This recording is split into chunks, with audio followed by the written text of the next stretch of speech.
Y vamos a ver, ¿cierto?, lo que es la cuarta estrategia en relación a lo que son las habilidades PSU, una cuarta estrategia que es determinar la tesis o punto de vista del emisor. Para ello, el objetivo de este video sería que ustedes logren identificar la tesis o el punto de vista en diversos ejercicios tipo PSU. Esto ciertamente se va completando con la guía de ejercicios que se les envía a sus casas. Para comenzar, ¿qué es una tesis? La tesis, ¿cierto?, es un punto de vista, una opinión del emisor. Es una afirmación que sirve de base a la argumentación. Puede ser de forma explícita, es decir, que esté textual en el texto y que solo haya que subrayarla, o puede estar presente de forma implícita, es decir, que ustedes debieran reconocerla y redactarla, es decir, deducir cuál sería la tesis. Un texto eh, argumentativo, porque las tesis recordamos que es parte de la argumentación, expresan su opinión sobre un tema determinado, se da de forma explícita o implícita, lo que les acabo de explicar. ¿Cuál va a ser la finalidad? Va a ser validar mediante razonamientos la posición o punto de vista que sostiene el emisor. Ahora bien, ¿de qué forma va a validar, cierto, y posicionar los razonamientos del emisor? Mediante el convencimiento, mediante el influir sobre el receptor. ¿Y cómo va a influir? Mediante la utilización de razonamientos o lógicos, ¿cierto? O persuadiéndolo mediante su emocionalidad.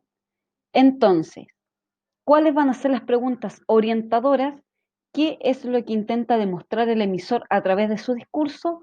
¿O cuál es la idea que sostiene el emisor? Estas preguntas, ¿cierto?, tenemos que plantearlas para lograr descubrir cuál es la tesis o el punto de vista del emisor en un texto.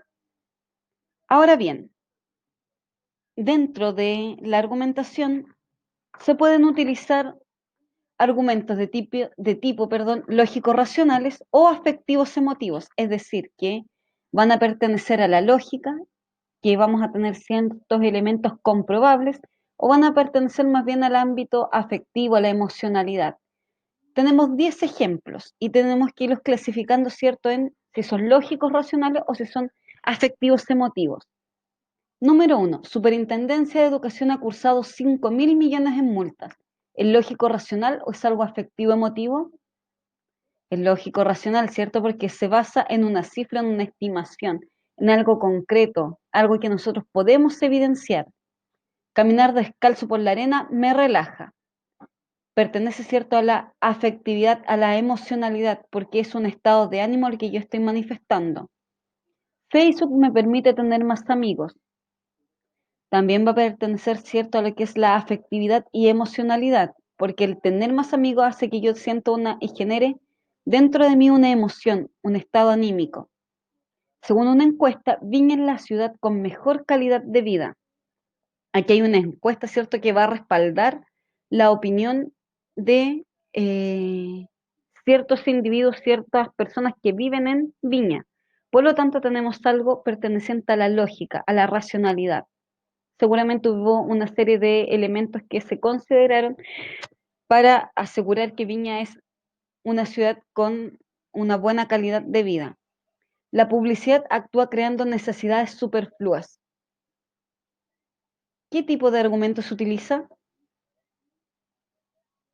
Un afectivo emotivo, ¿cierto? Porque está dando su opinión en relación a la emocionalidad, a la afectividad de la publicidad sobre el sentir de las personas. El tamoxífeno es una potente droga para prevenir el cáncer, algo lógico racional. La guerra permite conocer el valor de los hombres, afectivo emotivo.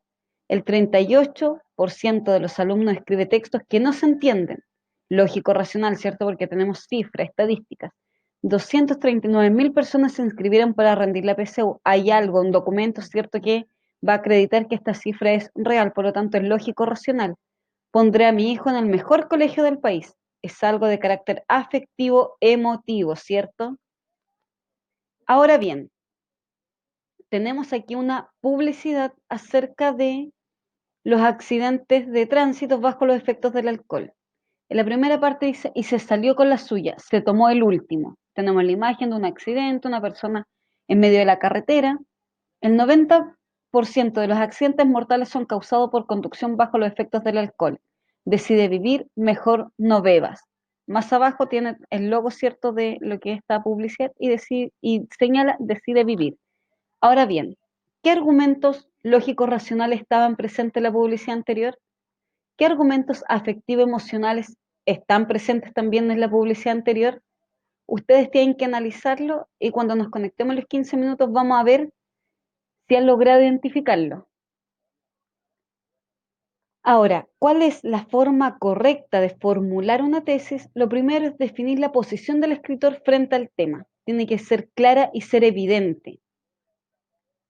Claramente, si es algo que ustedes tienen que deducir, también tiene que ser evidente cuál es el tema y la posición del autor para que ustedes puedan interpretarla, porque si es algo que no queda claro, ¿cómo vamos a poder definir cuál es la posición del escritor?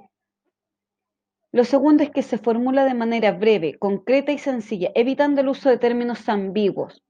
Es decir, todo tiene que ser muy concreto, evitar la ambigüedad, el doble sentido. Tiene que estar constituida por oraciones completas, con sentido y sintácticamente correctas.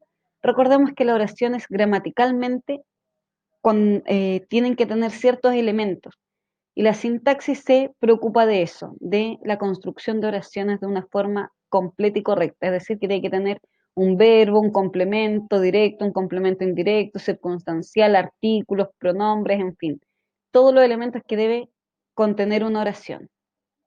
Tiene que aparecer las palabras claves referidas a la idea u opinión en torno a la que se construirá la argumentación. Tienen que haber ciertos conceptos que nos permiten identificar cuál es el tema. El quinto elemento es que la tesis es una afirmación contestable acerca del texto, o sea que se puede probar o refutar. Y el último elemento, la tesis debe ser formulada como una oración principal y completa, de tal manera que si se aislara del texto, seguiría expresando sentido. Es decir, no es algo que tenga que necesariamente utilizar al texto completo para tener un sentido. Tiene que, independiente de que separemos la tesis, igual tiene que tener un sentido lógico. Dentro de lo que es la argumentación, tenemos ciertos tipos de argumentos. Y hoy vamos a ver 7 tipos de argumentos. El primero, basado en datos y hechos, ¿cierto? La información descansa en datos o hechos empíricos e irrebatibles, es decir, que sean demostrables, comprobables. Si damos un ejemplo, sería en Chile solo el 7% de los colegios son privados particulares. Tenemos una cifra y tenemos una estadística, ¿cierto? Esta estadística, estos datos numéricos son datos y lo hecho es información comprobable y que no se puede refutar, que no se puede contradecir. El basado en relaciones causales, o también denominado causa-efecto, explica la causa de un fenómeno mediante la entrega de razones por las cuales este hecho ocurre, respondiendo al porqué de él, es decir, que va a presentar una causa y su consecuencia.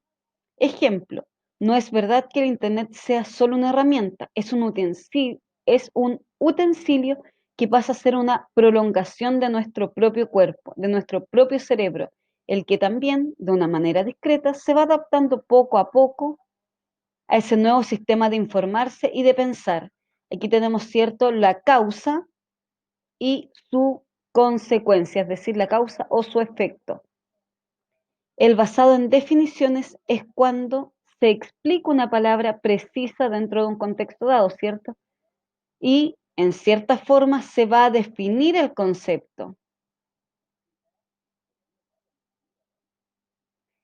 Ejemplo, ¿qué es el aborto para la iglesia y para la ciencia? Y ahí tendríamos que comenzar a definir, ¿cierto?, estos conceptos de acuerdo a la visión de la iglesia y a la visión de la ciencia. El basado en comparaciones y contraste, la comparación se utiliza para señalar las semejanzas entre dos o más hechos, y el contraste, ¿cierto?, se utiliza para señalar las diferencias entre dos hechos. Ejemplo, hace 10 años el porcentaje de chilenos que ganaba el sueldo mínimo era del 21.2%. En cambio, en la actualidad, solo el 10.3% de la población. Aquí tenemos una comparación, perdón, un contraste en cuanto a la diferencia entre dos sucesos. Y aquí tenemos lo que es el sueldo mínimo. Luego tenemos el argumento basado en la autoridad. Son aquellos argumentos, ¿cierto?, que utilizan el nombre de una autoridad, de una eminencia, de una institución de prestigio, ¿cierto?, que apoye la tesis. Ejemplo, ya Lazarus y Steinthal, filólogos germanos, vieron que el espíritu es lenguaje y se hace por el lenguaje. Aquí apelamos, ¿cierto?, a dos filólogos, perdón, germanos, que ellos dan su opinión y dan su concepción acerca de lo que es el lenguaje. Son eminencias dentro de esta rama de especialización. Ahora, los argumentos basados en valores corresponden a aquellos argumentos que utilizan los valores, ¿cierto?, humanos, socialmente aceptados para apoyar una tesis.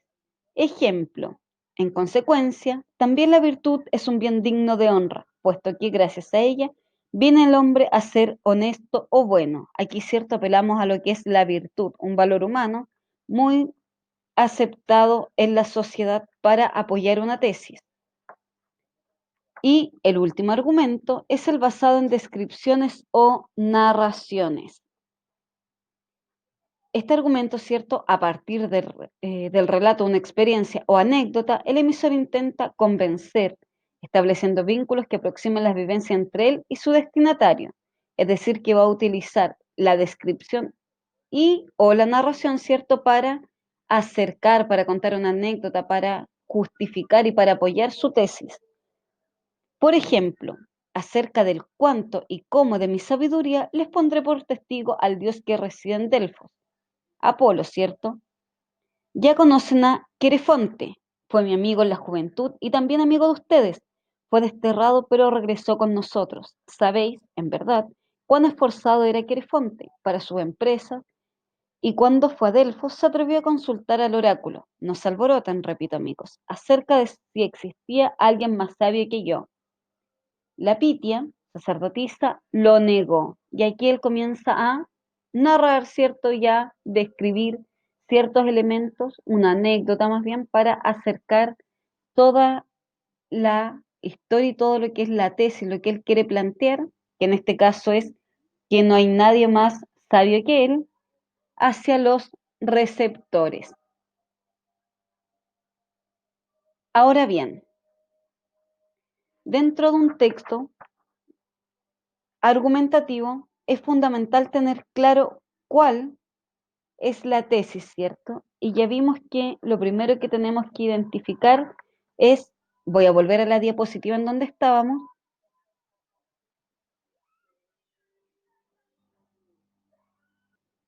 me pasé, es esta. Tenemos que buscar la posición del escritor frente al tema, ¿cierto?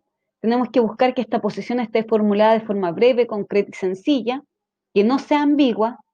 Tenemos que buscar que esté constituida por una oración completa, sintácticamente correcta. Además, dentro del texto tenemos que buscar las palabras claves, es decir, qué palabra es la que más se repite dentro del texto, para comenzar a encontrar cuál va a ser la tesis. Además, tiene que ser algo que podamos probar o refutar y tiene que ser formulada, lo que buscamos tiene que ser una oración formulada en una oración principal y completa. Es decir, que si la sacamos del texto, siga teniendo sentido. Y para finalizar el video, ¿por qué creen que es importante reconocer la tesis dentro de un texto? ¿Por qué es fundamental conocer el punto de vista del emisor dentro del texto que estamos analizando?